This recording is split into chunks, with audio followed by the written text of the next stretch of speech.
Welcome back, horror fans. Today I'm sharing 3 disturbing true scary stories that I experienced firsthand. Make sure to grab a blanket and turn off the lights because you won't want to miss these spine-tingling tales. Let's dive in. Story 1. I'll never forget the nights I spent in my childhood home. Every evening, as I lay in bed, I would see a shadowy figure standing outside my bedroom window. At first, I thought it was just my imagination playing tricks on me. The house creaked and groaned, and the wind howled outside, so it was easy to dismiss the figure as a figment of my overactive mind. But as the nights went on, the figure became more defined, almost as if it were watching me. I could make out the outline of a person, tall and thin, with long arms that seemed to stretch toward me. I would pull the covers over my head, hoping that if I couldn't see it, it wouldn't be able to see me either. One particularly stormy night, the wind rattled the windows and the rain poured down in sheets. I was wide awake, staring at the ceiling when I felt an overwhelming urge to look outside. I slowly turned my head toward the window, and there it was. The figure stood closer than ever, its face obscured by shadows. My heart raced as I realized it was no longer just a shadow. It felt like a presence, something sinister lurking just beyond the glass. Gathering my courage, I decided to confront it. I crept out of bed, my feet cold against the wooden floor, and tiptoed to the window. As I peered outside, the figure seemed to shift, almost as if it were aware of my gaze. I squinted, trying to make out any details, but the darkness swallowed everything. Just then, a flash of lightning illuminated the yard, and for a brief moment I saw its face, a gaunt, hollow visage with empty eyes staring back at me. I stumbled back, gasping for breath, and ran to my parents' room.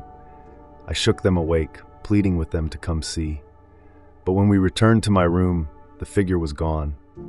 My parents reassured me that it was just a trick of the light, but deep down, I knew what I had seen was real. The next morning, I decided to investigate. I went outside to the spot where the figure had stood, hoping to find some explanation. The grass was damp from the rain, and I scanned the area for any signs of what I had witnessed. As I walked closer to the window, I noticed something strange, a small, weathered stone partially buried in the ground. I knelt down to examine it, brushing away the dirt. The stone was engraved with strange symbols that I didn't recognize, and an unsettling feeling washed over me. I decided to take the stone inside, thinking it might hold some answers. I showed it to my parents, but they dismissed it as just an old rock. Frustrated, I turned to the internet, searching for any information about the symbols. Hours passed, and I stumbled upon a local legend about a spirit that roamed the area, said to be drawn to children. The stories warned that the spirit would watch over them, sometimes appearing as a shadowy figure. That night, I was determined to face my fears. I set up a small camera by the window, hoping to capture any evidence of the figure. As I lay in bed, I felt a mix of anxiety and anticipation. Would I see it again? Would it come closer? Around midnight, I was jolted awake by a loud crash outside. My heart raced as I remembered the camera. I quickly grabbed my flashlight and rushed to the window. The figure was there again, standing right beneath the tree, its form more defined than ever. I shone the flashlight toward it, but the light seemed to flicker and fade as if the darkness was swallowing it whole. Suddenly, the figure turned and began to walk away, disappearing into the shadows of the trees. I felt a strange pull, as if it wanted me to follow. Against my better judgment, I slipped on my shoes and stepped outside, the cool night air sending chills down my spine. I followed the path the figure had taken, my heart pounding in my chest. As I ventured deeper into the woods, I felt an overwhelming sense of dread. The trees loomed overhead, their branches twisting like skeletal fingers. Just when I thought I might turn back, I stumbled upon a small clearing. In the center stood an old, dilapidated swing set, rusted and forgotten. And there, on one of the swings, sat the shadowy figure swaying gently back and forth. I froze, unable to move, unable to move. The figure seemed to sense my presence, slowly turning its head toward me. In that moment, I felt a rush of emotions, fear, curiosity, and an inexplicable sadness. The figure's hollow eyes bore into mine, and I could almost hear a whisper carried by the wind beckoning me closer. Summoning every ounce of courage, I took a tentative step forward. "Who are you?" I called out, my voice trembling. The figure didn't respond, but the swing continued to sway, as if inviting me to join it. I felt an overwhelming urge to understand what this presence wanted from me. As I approached, the air grew colder and the shadows around me deepened. I could see the figure more clearly now. It was not just a shadow, but a silhouette of a child, perhaps my age, with a sorrowful expression. I reached out, and as my fingers brushed against the swing, a wave of memories flooded my mind. Images of laughter, play, and a life cut short. Suddenly, I understood. This was not a malevolent spirit, but a lost soul, trapped between worlds, longing for companionship and recognition. The stories I had read were true. The spirit was drawn to children, seeking solace in their innocence. I felt a deep empathy for this figure, realizing it had been watching over me, not to frighten me, but to connect.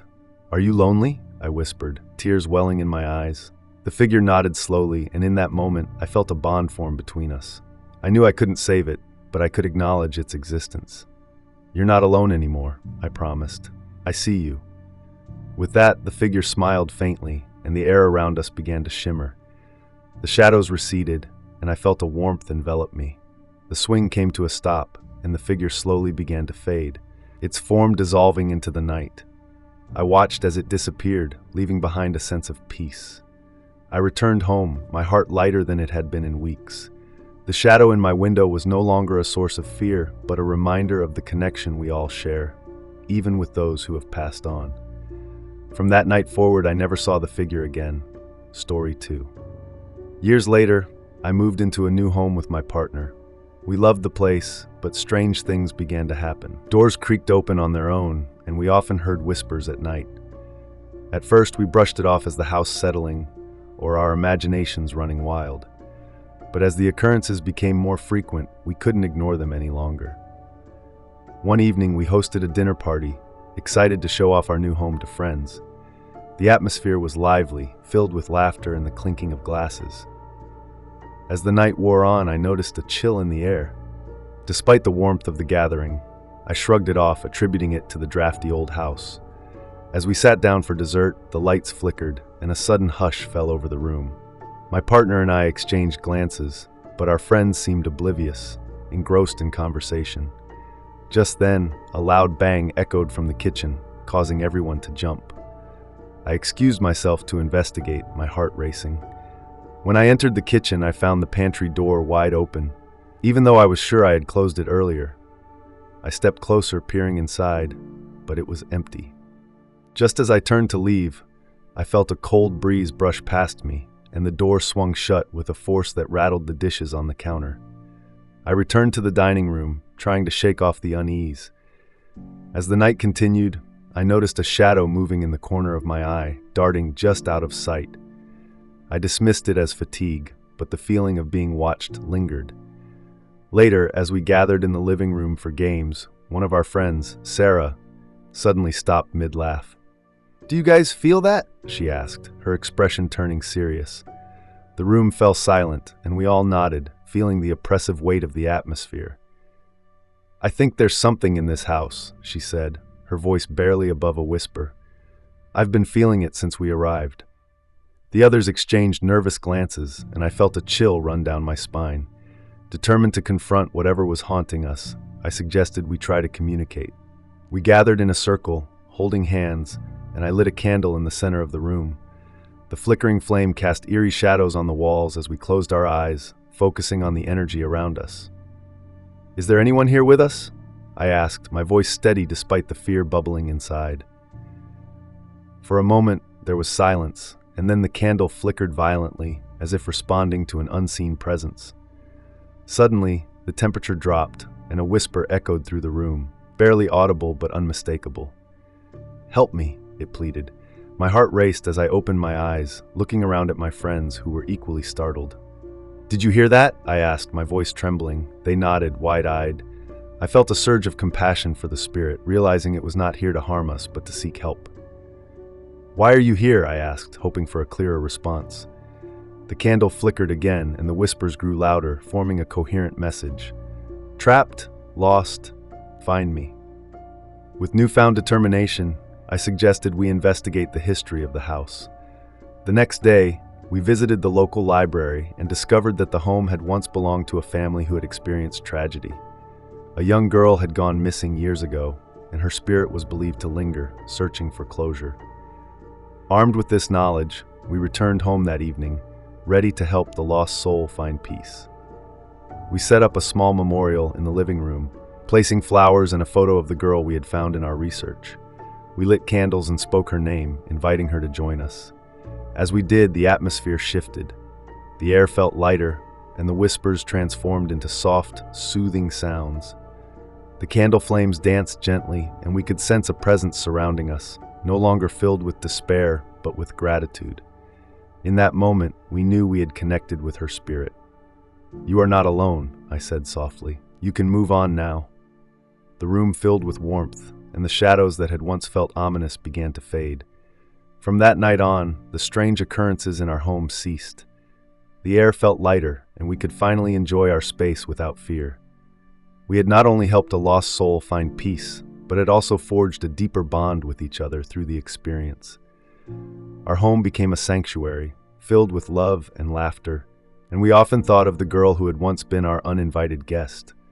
We honored her memory by keeping the small memorial in a corner of the living room, a reminder of the connection we had forged and the importance of compassion. As time passed, we noticed that the house felt different. The creaking doors and whispers that had once filled us with dread now seemed like echoes of a past we had helped to heal. Friends who visited remarked on the warm, inviting atmosphere, and we often shared the story of the girl with them, emphasizing the importance of understanding and empathy. Months later, we hosted another dinner party, this time without any apprehension. As we gathered around the table, laughter and joy filled the air. In the midst of the festivities, I felt a gentle breeze brush against my cheek, and for a brief moment, I thought I saw a flicker of light in the corner of my eye. It was as if the spirit of the girl was joining us, celebrating her newfound freedom. That night, as we sat together, I realized that our experience had changed us. We had learned to appreciate the unseen connections that bind us all, both in life and beyond. The house, once a source of fear, had transformed into a place of love, understanding, and remembrance. In the end, we understood that the uninvited guest was not just a haunting presence, but a reminder of the stories that linger in the spaces we inhabit. We vowed to always be open to the mysteries of life, to listen to the whispers of the past, and to honor those who may still be searching for peace. And so our home became a sanctuary not just for us, but for the memories of those who had come before, a place where love transcended fear, and where every creak of the floorboards and flicker of the lights was a gentle reminder that we are never truly alone. Story 3. My final story takes place when I was working late nights at a convenience store. One night, as the clock struck midnight, the fluorescent lights flickered overhead, casting an eerie glow over the aisles. The store was quiet, save for the occasional hum of the refrigerator and the distant sound of cars passing by outside. I had grown accustomed to the solitude of these late shifts, but that night felt different. As I restocked the shelves, I noticed a figure standing outside the glass doors. It was a woman, drenched from the rain, her clothes clinging to her skin. She looked disheveled and lost, her eyes wide with desperation. I hesitated for a moment, unsure if I should let her in. The store was supposed to be closed to customers after hours, but something about her presence compelled me to unlock the door. "Can I help you?" I asked as she stepped inside, shaking off the rain like a dog. "I need to make a call," she said, her voice trembling. "Please, it's important." I nodded, gesturing toward the payphone in the corner of the store. She rushed over, fumbling with the coins in her pocket. I watched as she dialed a number, her expression shifting from anxiety to urgency. The phone rang, and I could see her biting her lip, glancing at me as if seeking reassurance. After a few rings, a voice answered on the other end. "Hello? Please, it's me. I need you to listen," she pleaded, her voice rising in panic. I could only hear fragments of the conversation, but it was clear that something was terribly wrong. She was begging someone to help her, to come and get her. Suddenly, the lights flickered again, and the store was plunged into darkness for a brief moment. I felt a chill run down my spine, but when the lights returned, the woman was still there, her face pale and drawn. She continued to speak, but her words became more frantic, and I could see tears streaming down her cheeks. "Please, don't hang up. I'm scared. I don't know where I am," she cried, her voice breaking. Just then, the phone went dead. The line had disconnected, and the woman's face fell. She slammed the receiver down, her eyes wide with fear. No, I need to call back." I felt a surge of empathy for her. "I can help you," I said, trying to reassure her. "You can use my phone." I gestured toward my personal cell, which I kept on the counter. She hesitated for a moment, then nodded, her hands trembling as she took the phone from me. I watched her dial the number again, her fingers shaking. This time, she paced back and forth, her voice barely above a whisper as she spoke. I could see the fear etched on her face, and it made my heart race. As she spoke, I glanced outside. The rain had intensified, and the streets were nearly deserted. A sense of unease settled over me. I couldn't shake the feeling that something was off. After a few minutes, she hung up, her expression a mix of relief and despair. "They're coming," she said, her voice shaky, "but I don't know how long it will take." "Do you want to wait inside?" I offered, trying to keep her calm. "You can sit down and have some water." She nodded, and I led her to the small seating area in the back of the store. As she sat down, I grabbed a bottle of water from the fridge and handed it to her. She took a few sips, her hands still trembling.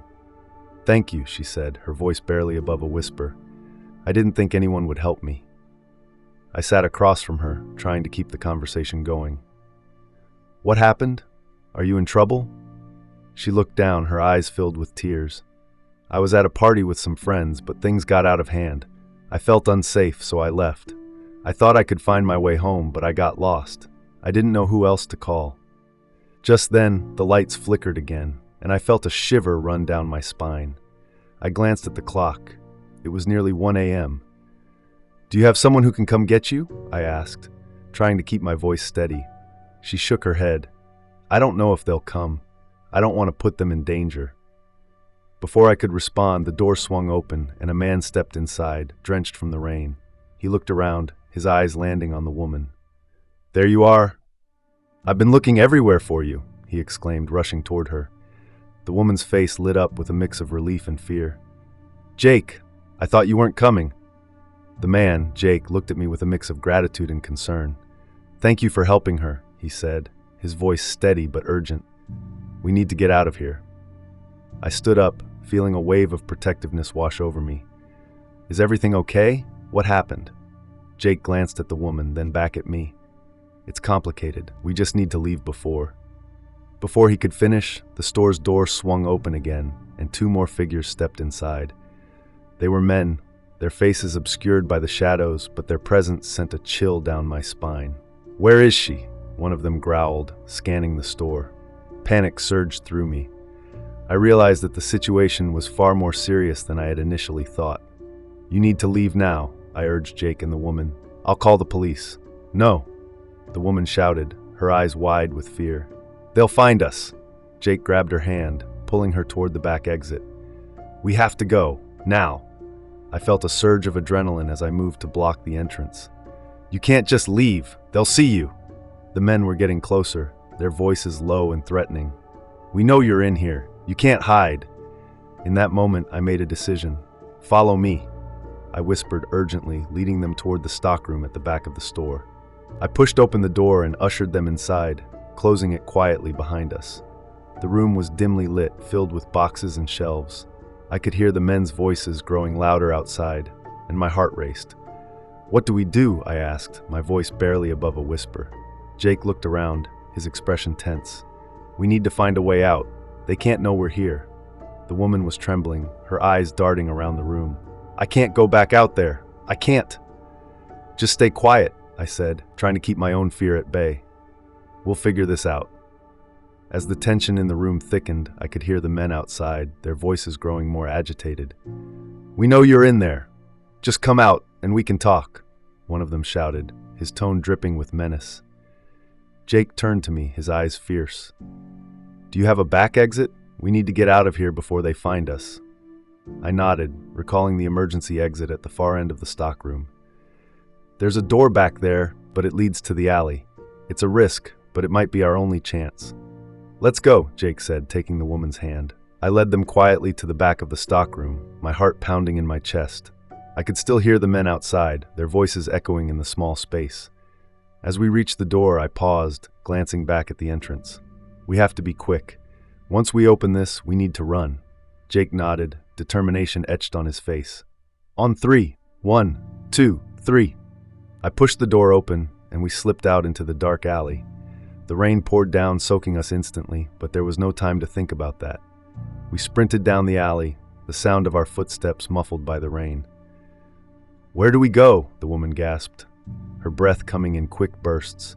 "Just keep running," Jake urged, glancing back to see if anyone was following us. I could feel the adrenaline coursing through my veins, propelling us forward. We turned a corner and ducked behind a dumpster, trying to catch our breath. The rain continued to fall, creating a curtain of sound that masked our movements. "Do you think they saw us?" the woman whispered, her eyes wide with fear. "I don't know," I replied, my heart racing. "But we can't stay here.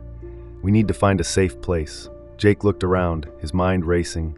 "There's a diner a few blocks away. If we can make it there, we can call for help."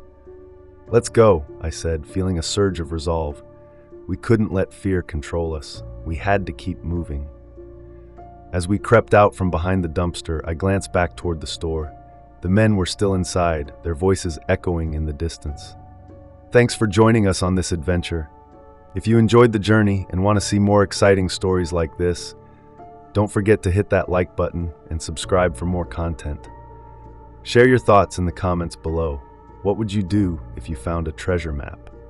Until next time, keep exploring and stay curious. See you in the next video.